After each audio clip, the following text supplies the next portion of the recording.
and welcome to Three Men in a Shed Wargaming channel. Today we're going to be having a fireside chat about a brilliant game called Saga. It's published by Tomahawk Studios. It's a large skirmish game, and I'll be joined by Chris Pete.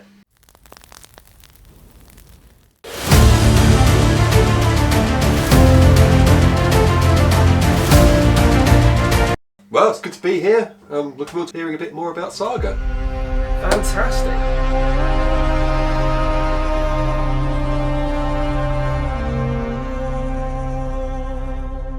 So, as is tradition for a fireside chat, I'm going to give you two truths and a lie about Saga. You can guess which one's which.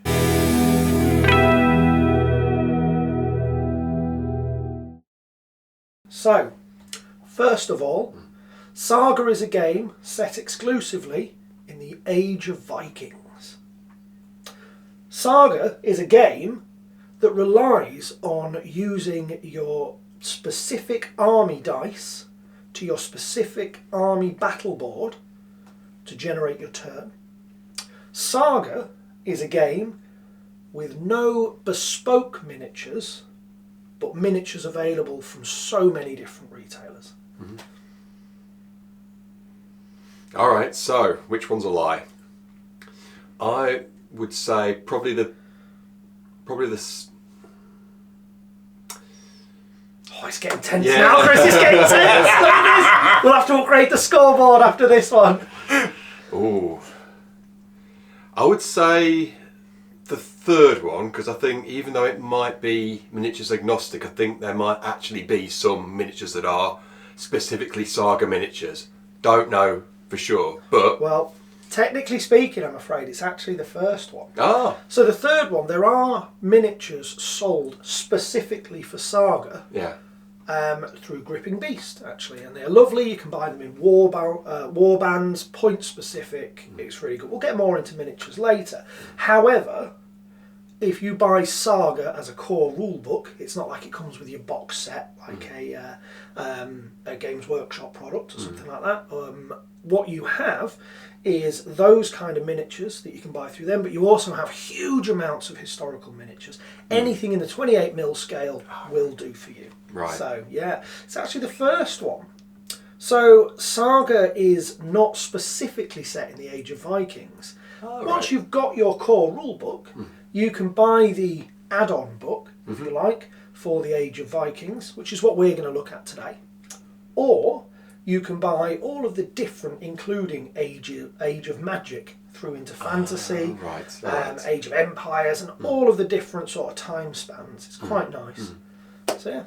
Ah, good. I think it was just the name Saga that threw me. That does suggest the world of Vikings, so yeah. Doesn't it? Yeah. Like, yeah.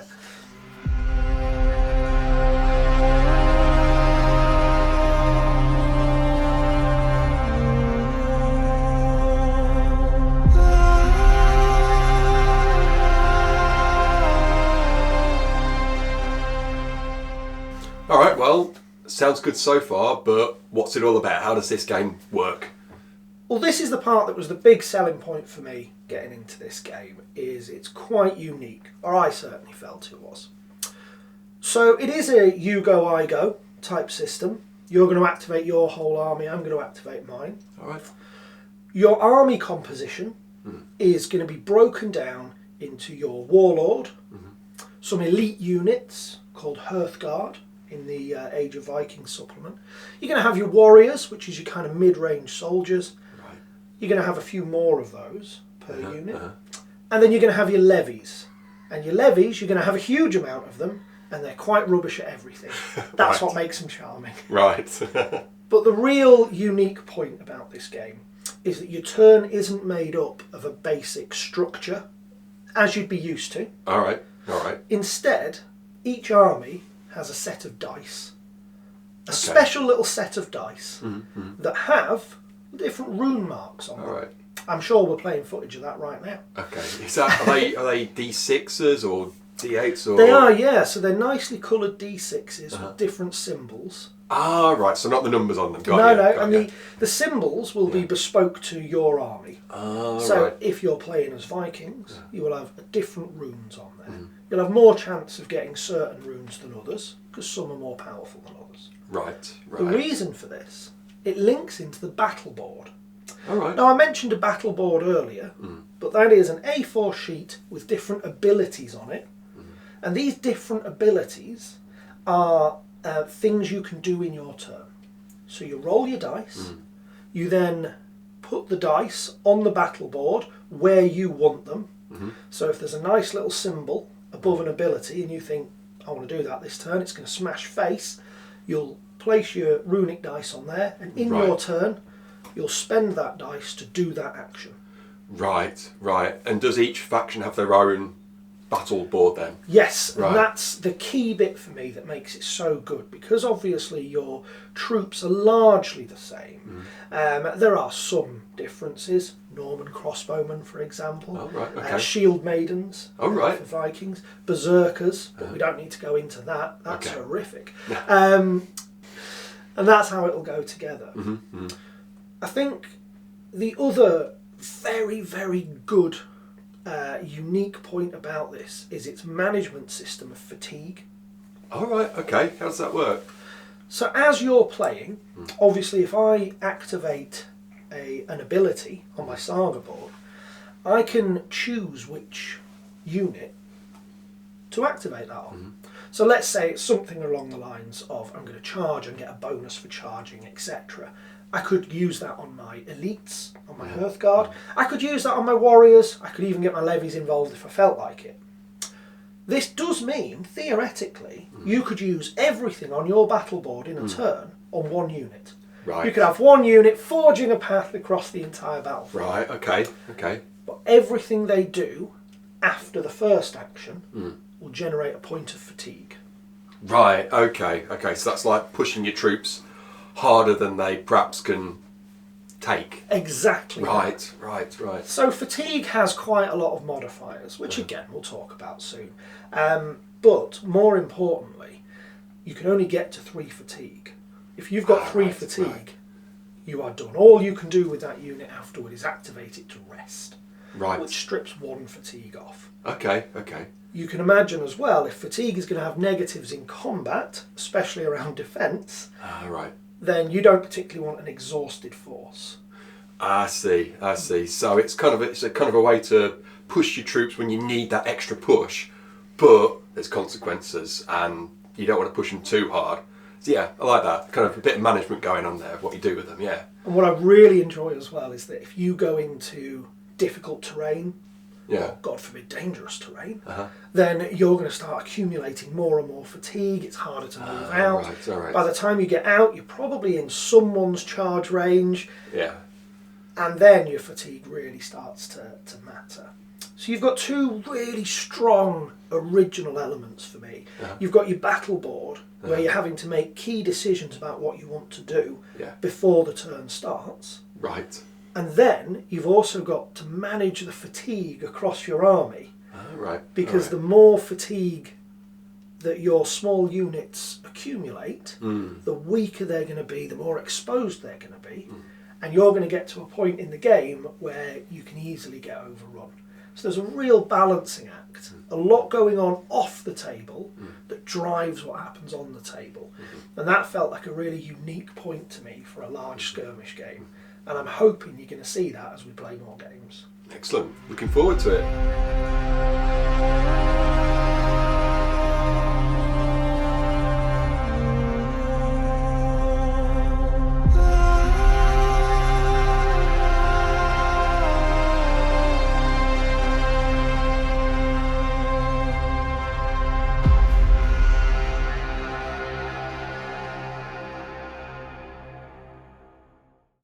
Okay, well that all sounds really, really cool and you've got my attention, but one thing all wargamers need to know is how many miniatures am I going to need for this, because I've already got a massive pile of shame.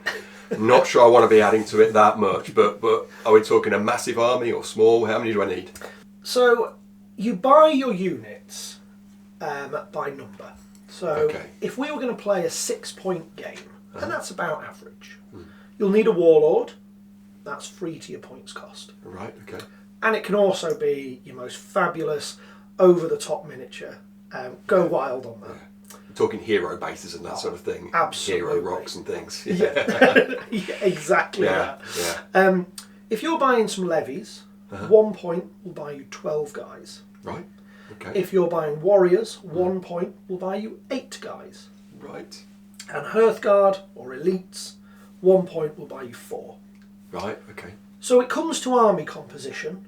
If you're looking at 6 points, there is some variability, but I tend to find personally, I'm usually got 1 levy, 3 warriors, 2 Hearthguards. All right. Okay. So you can work that out quite nicely. 16 warriors, 12 levies, and 8 Hearthguards. All right. That's about it. All right. So that's not a bad amount of painting. So that's just under 40 miniatures, and that sounds like a fairly biggish force, because you could go half-guard heavy and have a particularly elite force but low model count. Or if you're a little bit obsessed with painting randomly rubbish loincloths like I am, you can have all the levies in the world. It's absolutely fine. Right, So okay. it does come down to that, yeah. So Yeah. like a lot of great games, your number of models really will dictate how you want to play. All right. And I'd also argue that when choosing an army, Yeah. if you know that you enjoy playing large hordes, Anglo-Saxons are the guys for you. If you prefer a lot of elites, the Anglo-Danes or Yom's Vikings, they're right there for you. Right. So it's really, really worth looking through. And if you pick up the Age of Vikings as an example, with the rule book, you will also get the battle boards. Right. Tomahawk Studio are very good like that. And so you'll get all, I think it's 8 battle boards, possibly more. We'll flash across the bottom if I'm wrong. All right. Okay. So you don't have to buy individual army books then, as such. No, and that's cool. a really good point as Yeah. well, actually. Great question, because you can get your Age of Vikings, use that, you've got all of your battle boards. There are some battle boards that use a common set of dice as well. Right. So right. Vikings, Yom's Vikings, the Pagan Rus, and the Norse Gales All right. all use the Viking rune dice. Ah, I see. And I mean, I know a little bit about the period. I know there's no uniforms as such, so I imagine you could kind of use some miniatures as, I don't know, like you were saying, a Vikings one and then a Yom's Vikings one. You could use probably similar miniatures, I'm guessing. Absolutely, Yeah. you could. All right. As with everything, and as wargamers do, I've gone way over the top and bought too many miniatures and enjoyed having little bespoke armies everywhere. Right. But the truth of the matter is, if you've got 12 guys with javelins, it's 12 guys with javelins. I see. They will go to pretty much any army you want them to. So, Right. again, once you've got a core force, it's very easy to experiment with other armies with little to no more model buying.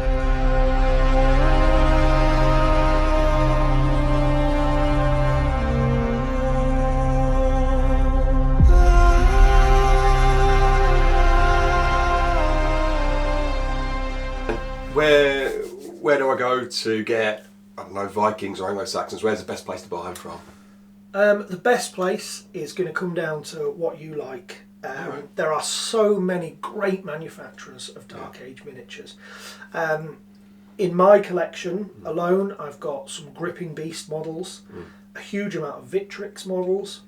Victrix do a very, very good set for each kind of army, if you like, where you're going to pay a set amount and get, I think it's 48 miniatures on sprues. Oh, wow. So you can get your entire army out of that. Right. Gripping Beast do, as aforementioned, those brilliant little 4-point warbands, 6-point warbands. All right. What sort of bases do you need? When they do start dropping through my letterbox, what do I need to do with them? Do I put them on, are they square based, are they multi-based, are they individually based? How do you do it? One of my absolute favourite answers here, doesn't matter too much. All right. 20mm rounds is your ideal, 25mm rounds if you like, but if they're on squares, you'll be fine. Okay, well, on a 1 to 5 rating, 5 being 100% exactly bang on, how far would you say Saga delivers on what it promises?